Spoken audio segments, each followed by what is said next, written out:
third world life. And then you have these kids, and I talk about this frequently, they're not graduating high school. They're not even close to it. It's over 50% of the kids are dropping out in major cities, and it would be higher than that if they weren't pushing them through. And they don't have those jobs any longer, those low-skilled or moderately skilled factory jobs that could pay them a living wage. So where are they going to find work? Well, how about with the Bloods, the Crips, or any other of the gangs out there? We're going to see, this is going to be a return to Oliver Twist in a very 21st century twist where crime is going to be big business for people that can't get any business at all. And by the way, crime has become institutionalized in America. We're seeing the biggest criminals out there, from the Goldman Sachs gang to the J.P. Morgan Chase group to the Citibank or Citigroup criminals. One after another, we're seeing all of these bigwigs out there that get hit with these fines that are really financial slap on the wrist, but never do time. So people are looking at this and saying, hey, if the big guys could commit all these criminal activities, if we could have a shyster like that guy Rangel down in New York City that does all of these dirty deals in politics and all the rest of them, if we can see crime from the low levels to the top and people getting away with it, well, why shouldn't I get into crime? Because crime is now becoming as American as apple pie. Okay, so yes, you're going to see a crime Gerald, wave in this country. And what about the other side of this? What about things that are now a crime in the United States, or you're treated like a criminal? For example, a senior citizen walking her dog, and two New York City police officers tell her that she had to clean up after her dog. She went over and cleaned, and it wasn't her dog. She cleaned up after someone else's dog, and they made an issue, ended up beating her, punching her, just smashing her face and beating her in the chest while she was handcuffed. And they'll get away with that. Their union, they'll get away with it. Nothing ever happens to a cop, no matter what they do, with rare exception. You'd have to have 77 bullets in the back of someone's head before it would have been up to 50 that have said it was suicide. What's going on when an old woman, a real senior citizen, her grass is turning brown, she's arrested and handcuffed. A kid who's a young kid is told that he's giving gas in a class by someone, and he's handcuffed and arrested.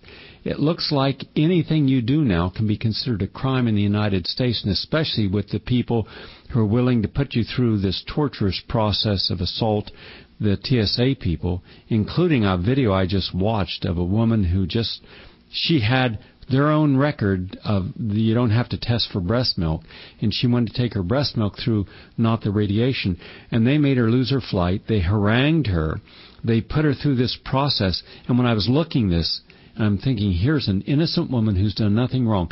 The little boy, the 4-year-old boy that they told would have to take off his braces, but he couldn't walk. He'd have to crawl through the metal detection, knowing that he was just a kid who was crippled and had braces. What has happened? It's breaking down the people. It's all part of the program. It's not breaking him down, it's adapting him.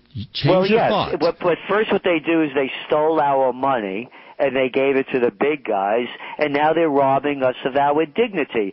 Look at these people that work at TSA. Look at the clowns that they are. These people couldn't get a job flipping hamburgers. But again, that's what's happening when you have a third world society. They get the lowest common denominator, these people that have nothing in their lives, and they give them a little power shot. And they act real tough when they have all their comrades around them. So that's what's happening. And then you look at the police. As I've said, the police are nothing more than enforcers for the crime bosses. Hands off for the big guys. Nobody's going after them. They're untouchable. And they can't break down the gangs because the police aren't smart enough to do it. These are the guys that are fighting the war on drugs $1 trillion later, and it's $1 trillion worse. So who do they go after? Oh, they're tough. Oh, I see them pulling over little old ladies for speeding, and they got all them lights on and their hand on their gun. Oh, do they humiliate the little people? These guys with cojones the size of mothballs. That's who they are. It's all about breaking down us, because the big and the street crime guys are off limits. You don't touch them. But that's going on, Gary, because the lower we sink economically, this is the behavior that you see in third world countries. Look what's going on in Florida, as I mentioned. Predator drones. If you go through a DWI checkpoint and refuse to blow into the breathalyzer, they now have a magistrate, a judge. How about a flunky with a robe making you submit to a blood test? Sig Heil, America. What about journalism? Many of us are concerned that we do not have the type of journalism that we once could have prided ourselves in. We have good journalists, and we certainly have some who are willing to tell the truth, irrespective of what the consequences may be in all forms of media. The New York Times, you don't trust them? The toilet paper record? They just had Judith Miller, the woman who helped sell the Americans to the Iraq War by putting out false information that was fed to her by the Bush-Cheney neocons that Saddam Hussein had nuclear weapons. You mean that, New York Times? And she comes out yesterday or the day before on Fox News and says that this Assange, the guy who's the head of the WikiLeaks, it's called ugly or bad journalism. We, meaning a group of scientists and activists, were able to uncover substantial evidence that the H1N1 vaccine was ineffective and dangerous. We also found that the flu vaccine was ineffective and dangerous. This was from good science that we found. Now, no media would touch that. Now, so when no media will look at the truth, and no media will look at the truth about AIDS in the United States, nobody will look at the failure of our war on cancer, our failure on our war on drugs, the fact that we have an enormous failure in all of our major campaigns. The media doesn't touch these issues. The media. When was the last time you saw CNBC or anybody else dealing with real poverty in the United States and what the solutions are? You don't. You see the same tired talking points and the same issues time and again, and you don't see this. That's what I'm concerned about, the media. That's what I was referring to. Would you address that? The media's refusal to deal honestly with the truth of our real issues. That's why we were looking at Journalism 2.0, and we saw with the WikiLeaks tapes. What the government was so upset about was not that there were, there are people that were in danger of losing their lives. That's just a lot of baloney. Or that it was going to prevent them from doing business in a proper way. It showed what a bunch of lightweights, losers, thieves, criminals, lowlifes, and that the world leaders are, and the backbiting and duplicity behind all that handshaking and backslapping that we see in the photo opportunities, and really how inept our government is in so many ways. That's why they don't want it coming out.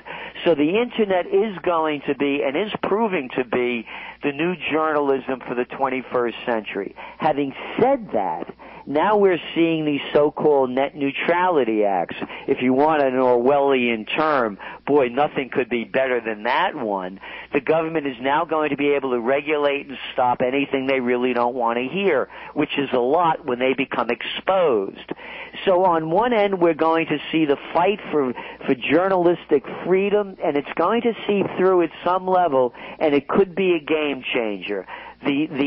What we're concerned about, however, Gary, is that on the other hand, the government is going to do everything they can to stop it from happening. All right. We only have 2 minutes left. This afternoon I'm going to do a commentary on why I voted for Ralph Nader. And I'm not asking people to support or not support that, but the reason behind it, knowing that he would lose. And I would like to invite you to give your thoughts, not now, but if you have time later, on what the left and the right could learn about the mistakes they have made based upon the candidates they have selected, and why there should be an entirely new, real, progressive, independent, and populist movement from unions, from organizers, what we were doing in the 60s and 70s to turn a lot of this around. We have failed to do today completely, but we must do it. And I'd like you to come back and address these issues if you can. When? This afternoon. I can't today, Gary. I'm sorry. Okay, then I'm going to ask Richard, get with Richard Gale, our producer. So this is the second half of our dialogue we have to have. I'd love to. Also, real quick, we have 60 seconds to go. Where do you see the dollar being a year from now, and where do you see Wall Street being a year from now? Wall Street may go up and the dollar may hold steady at some point, but the collapse is going to come when this digital money game starts running out. And that's why we're still very bullish on gold, to gold 2000. And the stock market is a rigged game. As long as they keep interest rates low, people have no other place to put their money because they can't put it into savings. So the stock market may look like it's doing all right, but the trading is very thin compared to the amount of people that used to be in it, and it's not the future. It's going to run out again at some point. Probably by late February, we should see a big correction in the market. How long do you think we have? We have 30 seconds. How long do you think we have before Wall Street, or before our economy takes a severe downward turn? It's very difficult to say because of the schemes that we don't know that they're doing, like the $13 trillion that they pushed into the world banks through the Federal Reserve. Who could have ever imagined that Belgium, South Korea, Japan, Ireland, Spain, England, Canada, banks, hedge funds, companies would have been getting these trillions of dollars of no-interest loans. So it's hard to put a date on when it's going to collapse, but at some point it will happen. And by the way, when it does, we believe they're going to call a bank holiday. Okay. Gerald Celente, I look forward to our next conversation. Thank you very much. Hey, thank you, Gary. Gerald Celente, my guest. I'm Gary